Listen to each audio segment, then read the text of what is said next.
नमस्कार प्रिय भाई और भौणी माने श्रोता माने आउ थरे मु आम मंगलवार पाठरे मु आपण मानको स्वागत करूछि। आज पाठ होछि नूतन अनुगत्य न्यू एलिजियंस न्यू एलिजियंस। यह ध्यान करने पूर्वे चलंतु निजको समर्पण करी सही सदाप्रभु परमेश्वरठारे आमे प्रार्थना करिबा। हे आम्भमानक सर्वशक्ति सर्वज्ञानी परम पिता धन्यवाद वर्तमान देवछ जेहेतु आमानकु आम एही सबस्क पाठ पढ़िबा पाई सुजोग देइछ। जेपरि कि एही सबस्क पाठ द्वारा आमे तुम सही प्रेम तुम सही अनुग्रह तुम सही दया विषय में शिक्षा लाभ करें आमानको बुद्धि रे ज्ञान रे शक्ति रे परिपूर्ण कर। यही छोट प्रार्थना जीशु नाम में होछि सुनी ग्रहण कर आमेन।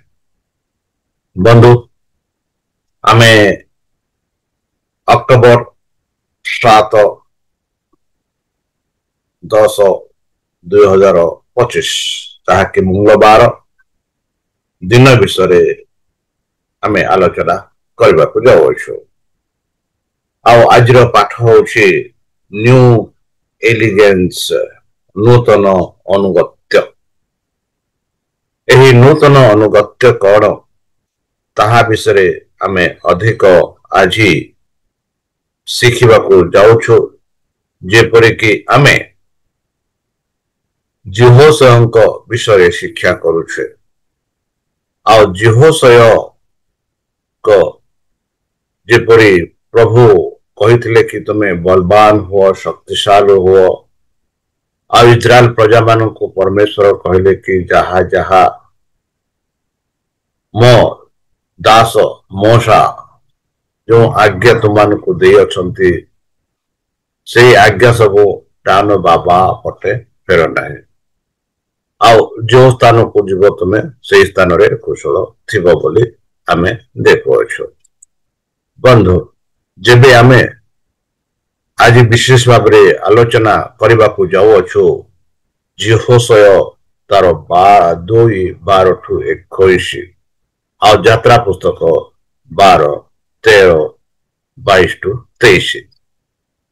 बंधु जेबे आमे एही दुई पर्व जहा जिहोशय 2:12 ठु 21 एवं यात्रा 12 ठु 12 13 22 23 पढ़िबा सेठी आमे पाउ अछु बंधु राहाबंक कहानी विषय। राहाबर चुक्ति बहुत स्पष्ट जीवन पाए एवं दया पाए से कहा जाउछि जहा आमे जिहोशय 2:12 रे पाउछु। आमे सेठी एक प्रेम पूर्ण दया पाउछु। ए जो वाक्य एक समृद्ध अर्थ जहा अन्य भाषा रे गोटे वाक्य रे प्रकाश करिवार कष्टकर होई थाए।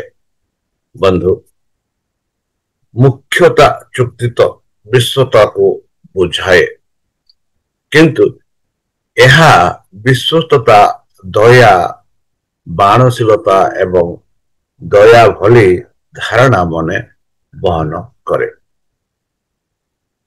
द्वितीय विवरण 7:12 रे आमे राहाबंक कथा मत देखुछु।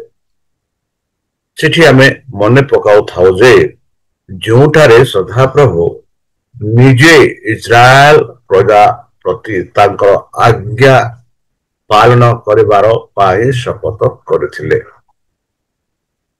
तापरे एपरे घटिबो बारण तुमे माने एही विचार गुड़िक शुण पालन कर। तेनु सदा प्रभु तुमानंको परमेश्वर तुमानंको पूर्व पुरुष मानक निकट जो नियम जो आज्ञा प्रतिज्ञा करुथिले ତାହା ସେ ତୁମମାନଙ୍କ ସହିତ ରକ୍ଷା କରିବ ବୋଲି ଆମେ ଦ୍ୱିତୀୟ ବିବରଣ ତାର 7:12 ପାଉଛୁ, ଯାହାକି ରାହାବର କଥା ମଧ୍ୟ ଏଠି ଆମେ ଦେଖୁଅଛୁ। ବନ୍ଧୁ, ଏକ ଆଶ୍ଚର୍ଯ୍ୟଜନକ କଥା ହଉଛି ଯାହାକି ଦ୍ୱିତୀୟ ବିବରଣ 7ରେ କିନାନୀୟ ମାନଙ୍କ ଉପରେ ନିଷେଧ ଏକ ନିର୍ଦ୍ଦିଷ୍ଟ ଦିଆଯାଇଛି। ଆମେ ଏଠି ପାଉଛୁ ରାହାବ ଜଣେ କିନାନୀୟ ସ୍ତ୍ରୀ ଯେ କି ନିଷେଧ ଅଧୀନରେ ଅଛନ୍ତି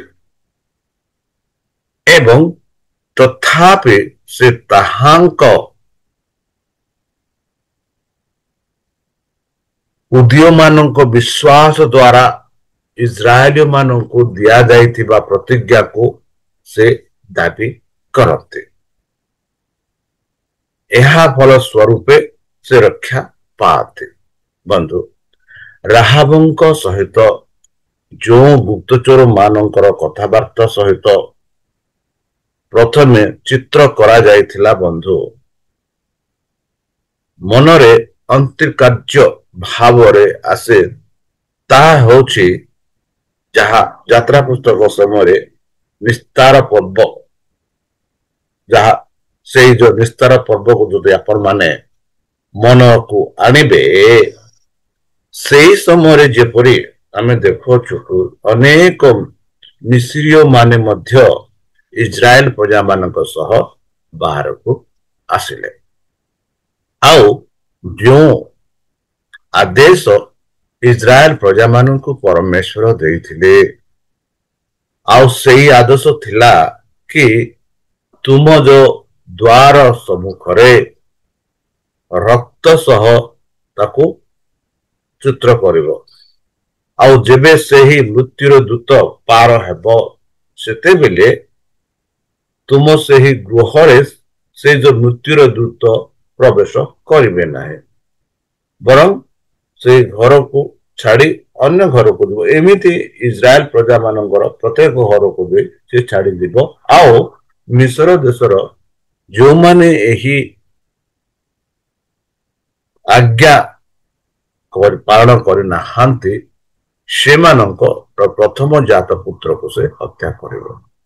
ବନ୍ଧୁ, ଆମେ ଏଠି ମଧ୍ୟ ଦେଖୁଛୁ ଯେ ମିଶ୍ରୀୟ ମାନଙ୍କ ଠାରେ ଅଧିକାଂଶ ଲୋକ ଯେଉଁମାନେ ଇସ୍ରାଏଲ ପ୍ରଜା ମାନଙ୍କ ସହ ଆସିଲେ, ସେମାନେ ମଧ୍ୟ ଏହି କଥାକୁ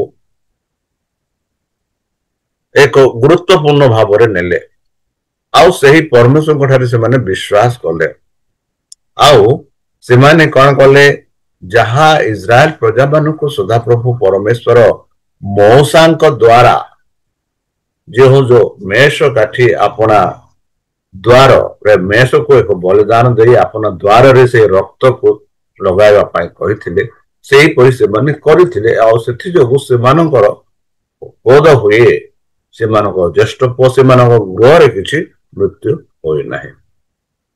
ବନ୍ଧୁ, ସେହିପରି ଆମେ ଏଠି ପାଉଛୁ ରାହାବ ଯିଏକି କେନାନୀୟ ସ୍ତ୍ରୀ, ମାତ୍ର ଯହୁଦୀ ମାନଙ୍କ ପରମେଶ୍ୱରଙ୍କୁ ସେ ବିଶ୍ୱାସ କରନ୍ତି, ଆଉ ସେ ବିଶ୍ୱାସକୁ ଦାବି କରନ୍ତି, ଆଉ ସେହି କହନ୍ତି ସେହି ଗୁପ୍ତଚର ମାନଙ୍କୁ କି ମୁଁ ତୁମମାନଙ୍କର ଯେଉଁ ଆଶ୍ଚର୍ଯ୍ୟ କର୍ମ ପରମେଶ୍ୱର କରିଛନ୍ତି ତାହା ମୁଁ ଜାଣେ, ଆଉ ସେଥିଯୋଗୁଁ ତୁମମାନଙ୍କୁ ମୁଁ ସାହାଯ୍ୟ କରୁଛି, ଯେପରିକି ମୁଁ ମୋ ପରିବାର ତୁମ ଯେ ଯୁଦ୍ଧରେ ବା ଆକ୍ରମଣରେ ଆମେ ଉଦ୍ଧାର ପାଇପାରିବ। ବନ୍ଧୁ,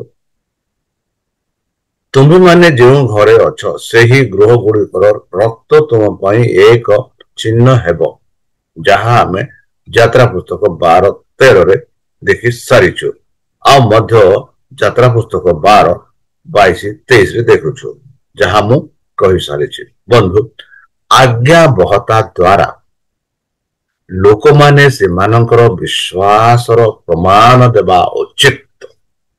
ତେଣୁ ଖ୍ରୀଷ୍ଟଙ୍କ ରକ୍ତ ଗୁଣ ଦ୍ୱାରା ପରିତ୍ରାଣ ପାଇବାକୁ ଆଶା କରୁଥିବା ସମସ୍ତ ଲୋକ ବୁଝିବା ଜଡ଼ିତ ଯେ ସେମାନଙ୍କର ପରିତ୍ରାଣ ସୁରକ୍ଷିତ କରିବାରେ ସେମାନଙ୍କର କିଛି କରିବାର ଅଛି। ବନ୍ଧୁ, ଯଦିଓ କେବଳ ଖ୍ରୀଷ୍ଟ ହିଁ ଆମକୁ ଅପରାଧରୁ ଦଣ୍ଡରୁ ମୁକ୍ତି କରିପାରିବେ, ଆଉ କେହି କରିପାରିବେ ନାହିଁ। ଖ୍ରୀଷ୍ଟ ହିଁ ଏମାନଙ୍କୁ ସେଇ ଅପରାଧରୁ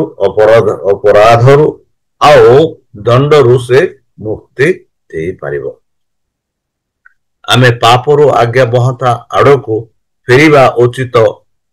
ମନୁଷ୍ୟ ବିଶ୍ୱାସ ଦ୍ୱାରା ପରିତ୍ରାଣ ପାଇବା ଉଚିତ, କାର୍ଯ୍ୟ ଦ୍ୱାରା ନୁହେଁ।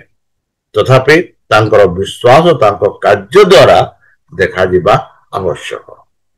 ବନ୍ଧୁ, କାର୍ଯ୍ୟ ଓ ବିଶ୍ୱାସ ଉଭୟ ହିଁ ହେବାକୁ ପଡ଼ିବ, ତେବେ ହିଁ ମନୁଷ୍ୟ ପରିତ୍ରାଣ ପାଇବ। ଆଉ ଏହି କ୍ଷେତ୍ରରେ ରକ୍ତ ଚିହ୍ନ ଥିଲା, ଯାହା ସେମାନଙ୍କୁ ପରମେଶ୍ୱରଙ୍କ ବିନାଶକାରୀ ଦୂତଙ୍କ ଠାରୁ ରକ୍ଷା କରିଥିଲା। ଯେବେ ସେମାନେ ମିଶ୍ର ଶେଷ ମହାମାରୀ ସମୟରେ ସେମାନେ ସମ୍ମୁଖୀନ କଲେ, ପରମେଶ୍ୱର ଇସ୍ରାଏଲୀ ମାନଙ୍କ ଜୀବନ ରକ୍ଷା କରିଥିଲେ। ସେହିପରି ଯେଉଁ ସ୍ତ୍ରୀ ଜିରିହୋରେ ଅଛନ୍ତି ଆଉ ସେ ଜାଣନ୍ତି କି ପରମେଶ୍ୱରଙ୍କର ସନ୍ତାନ ମାନେ ଏଇ ଜିରିହୋକୁ ସେମାନେ ଆକ୍ରମଣ କରିବେ, ଯାହାର ନାମ ରାହାବ, ସେ ପରମେଶ୍ୱରଙ୍କ ଠାରେ ବିଶ୍ୱାସ କଲେ। ଆଉ ଯେବେ ଗୁପ୍ତଚର ମାନେ ସେହି ନଗରକୁ ପ୍ରବେଶ କଲେ, ସେମାନଙ୍କୁ ସେହି ନଗରର ସୈନିକ ମାନଙ୍କ ହସ୍ତରୁ ସେମାନଙ୍କୁ ସୁରକ୍ଷାରେ ଲୁଚେଇଲେ ଆଉ ସେମାନଙ୍କୁ ସୁରକ୍ଷାରେ वापस ପଠାଇଲେ। ବନ୍ଧୁ,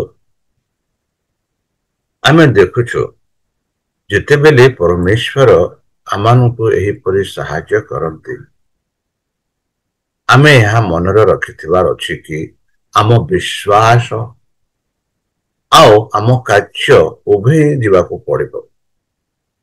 ବିଶ୍ୱାସ କଲା ମାତ୍ରେ ହିଁ ନୁହଁ, ବିଶ୍ୱାସ ଦ୍ୱାରା ଆମେ ସେହି ବିଶ୍ୱାସକୁ କାର୍ଯ୍ୟରେ ଲାଗୁ କରିଥାଉ। ବନ୍ଧୁ, ଯେପରି ଆମେ ଜାଣୁଛୁ ଶତ୍ରୁ ସୈନ୍ୟବାହିନୀ ବିରୁଦ୍ଧରେ ଯୁଦ୍ଧ କରିବାକୁ ଯିବାର ଏକ ଅନ୍ୟାନ୍ୟ ଉପାୟ ଥିଲା, ଯାହା ଗୀତ ଲେଖକ ଏହିପରି ଲେଖନ୍ତି କି ପ୍ରଭୁଙ୍କ ଠାରେ ପ୍ରଶଂସା କର। ଆଉ ଯୁହୁଦୀ ମାନଙ୍କୁ ବା ଇସ୍ରାଏଲ ପ୍ରଜା ମାନଙ୍କୁ କୁହାଯାଇଥିଲା କି ତମେ ପ୍ରଭୁଙ୍କ ଠାରେ ପ୍ରଶଂସା କର, ଯେହେତୁ ପ୍ରଭୁ ତୁମ ଠାରେ ଅଛନ୍ତି ଆଉ ପ୍ରଭୁ ତୁମମାନଙ୍କୁ ସାହାଯ୍ୟ କରିବେ। ଏଥିପାଇଁ ତୁମେ ସଦାପ୍ରଭୁଙ୍କ ଠାରେ ପ୍ରଶଂସା କର, ଯେହେତୁ ତୁମ ପାଇଁ ସେହି ସଦାପ୍ରଭୁ ପରମେଶ୍ୱର ଲଢ଼େଇ କରିବ ବା ଯୁଦ୍ଧ କରିବ। ଇସ୍ରାଏଲର ପରମେଶ୍ୱରଙ୍କ ଉଚ୍ଚ ପ୍ରଶଂସା କରିବା, ଏହା ଥିଲା ସେମାନଙ୍କର ଯୁଦ୍ଧ ଗୀତ, ଯାହା ରେହବ ବ୍ୟବହାର କରୁଥିଲା। ବନ୍ଧୁ, ସେମାନଙ୍କ ପାଖରେ ପବିତ୍ରତାର ସୌନ୍ଦର୍ଯ୍ୟ ଥିଲା। କାହା ପାଖରେ? ଇସ୍ରାଏଲ ପ୍ରଜାମାନଙ୍କ ପାଖରେ। ଯଦିଓ ବର୍ତ୍ତମାନ ପରମେଶ୍ୱରଙ୍କ ପ୍ରଶଂସା ଅଧିକାର କରାଯାଏ, ତେବେ ଆଶା, ସାହସ ଏବଂ ବିଶ୍ୱାସ ନିରନ୍ତର ବୃଦ୍ଧି ପାଇବ। ବନ୍ଧୁ, ଏବଂ ଏହା କଣ? ଅତି ସତ୍ୟର ରକ୍ଷା ପାଇଁ ଠିଆ ହୋଇଥିବା ବୀର ସୈନ୍ୟମାନଙ୍କୁ ହାତକୁ ଦୃଢ଼ କରିବ ନା। ସେମାନେ ବିଜୟ ପାଇଁ ପରମେଶ୍ୱରଙ୍କ ପ୍ରଶଂସା କଲେ ଏବଂ 4 ଦିନ ପରେ ସେମାନେ ସେମାନଙ୍କ ଶତ୍ରୁମାନଙ୍କର ଲୁଟରେ ଭାରାକ୍ରାନ୍ତ ହୋଇ ଜେରୁସାଲେମକୁ ଫେରି ଆସିଲେ। ଜିତିଥିବା ବିଜୟ ପାଇଁ ପ୍ରଶଂସା ଗାନ କର। ବନ୍ଧୁ, ଆମେ ଯେବେ ଆମ ସମ୍ମୁଖରେ ଶତ୍ରୁ ଅଛି, ଯେପରିକି ଆମେ ଦେଖୁଛୁ ଏଠି କି ଯହୋବଙ୍କ ଜୀବନରେ କିପରି ପରମେଶ୍ୱରଙ୍କୁ ବିଶ୍ୱାସ କରିବା ପାଇଁ, ତାଙ୍କ କଥାରେ ମାନିବା ପାଇଁ ସେ ନିଜକୁ ସମର୍ପଣ କରୁଥିଲେ। ଯଦି ଆମେ ସେହିପରି ଆମ ଏହି ଯୋଉ ଜୀବନରେ ରାହାବଙ୍କ ପରି ବିଶ୍ୱାସ କରିବା ଆଉ ସେ ବିଶ୍ୱାସକୁ କାର୍ଯ୍ୟରେ ଲାଗୁ କରିବା, ତେବେ ନିଶ୍ଚିତ ଭାବରେ ଆମେ ଯେକୌଣସି ପ୍ରକାର ଅସୁବିଧା ବାଧା ସମ୍ମୁଖୀନ କରୁଅଛୁ ସେହି ବାଧା ଅସୁବିଧାରୁ ଆମେ ସଫଳତା ପାଇପାରିବା ଯେହେତୁ ପରମେଶ୍ୱର ଆମମାନଙ୍କ ସଙ୍ଗରେ ଥିବେ। ତାହେଲେ ବନ୍ଧୁ ଚାଲନ୍ତୁ, ମୁଁ ଆଶା କରୁଛି ଆଜିର ପାଠ ଆପଣମାନେ ବୁଝିପାରିଲେ। ତାହେଲେ ନିଜକୁ ସମର୍ପଣ କରି ତାଙ୍କ ମଧୁର ନାମରେ ଆମେ ପ୍ରାର୍ଥନା କରିବା। ହେ ଆମମାନଙ୍କ ସର୍ବଶକ୍ତ ସର୍ବଜ୍ଞାନୀ ପରମେଶ୍ୱର, ଧନ୍ୟବାଦ ଜଣାଉଛୁ ବର୍ତ୍ତମାନ ଯେଉଁ ସମୟ ଆମମାନଙ୍କୁ ଦେଇଅଛ ଆଉ ଯୋଉ ବାକ୍ୟ ଆମେ ଶୁଣିଲୁ ପ୍ରଭୁ, ସେହିପରିକି ଦେହବ ଯେପରି ତୁମଠାରେ ବିଶ୍ୱାସ କଲେ, ଇସ୍ରାଏଲ ପ୍ରଜାମାନେ ଯେପରି ତୁମଠାରେ ବିଶ୍ୱାସ କରି ପ୍ରଶଂସା କଲେ, ଯଦିଓ ବା ସେମାନଙ୍କ ଠାରେ କିଛି ଅସ୍ତ୍ରଶସ୍ତ୍ର ନଥିଲା, ମାତ୍ର ତୁମେ ସେମାନଙ୍କର ସାହାଯ୍ୟ କରିଥିଲ। ପ୍ରଭୁ, ବର୍ତ୍ତମାନ ଆମେ ନିଜକୁ ସମର୍ପଣ କରୁଅଛୁ। ଶୈତାନ ଆମମାନଙ୍କୁ ଅନେକ ପ୍ରକାର ବାଧାରେ ବା କଷ୍ଟରେ ପ୍ରଲୋଭନରେ ଆମମାନଙ୍କୁ ତୁମ ସେହି ହସ୍ତରୁ ଛଡ଼ାଇ ନେବା ପାଇଁ ଚେଷ୍ଟା କରୁଛନ୍ତି। ତୁମ ସେହି ଶକ୍ତି, ତୁମ ସେହି ଆଶୀର୍ବାଦ, ତୁମ ସେହି ପବିତ୍ର ଆତ୍ମା ସାହାଯ୍ୟ ଦ୍ୱାରା ଆମେ କେବେ ହେଲେ ସଫଳତା ହୋଇପାରିବ ନାହିଁ। ଏଥିପାଇଁ ଆମେ ପ୍ରାର୍ଥନା କରୁଛୁ ପ୍ରଭୁ, ଯେପରି ତୁମର ସାହସ ସହାୟକ ଆମ ଜୀବନରେ ରହିପାରିବ। ଆଉ ଯେବେ ଯୀଶୁ ପ୍ରଭୁ ଆପଣ ସହସ୍ରଦୂତଙ୍କ ସହ ସାଧୁମାନଙ୍କୁ ସଂଗ୍ରହ କରିବା ପାଇଁ ଆସିବେ, ସେତେବେଳେ ଆମମାନଙ୍କୁ ଏକ ବାସସ୍ଥାନ ଦିଅ ବୋଲି ତ୍ରାଣକର୍ତ୍ତା ପ୍ରଭୁ ଯୀଶୁଙ୍କ ମଧୁରମୟ ନାମରେ এই ছোট বিକ୍ଷେপଣ ଅଛି ଶୁଣି ଗ୍ରହଣ କର। ଆମେନ୍।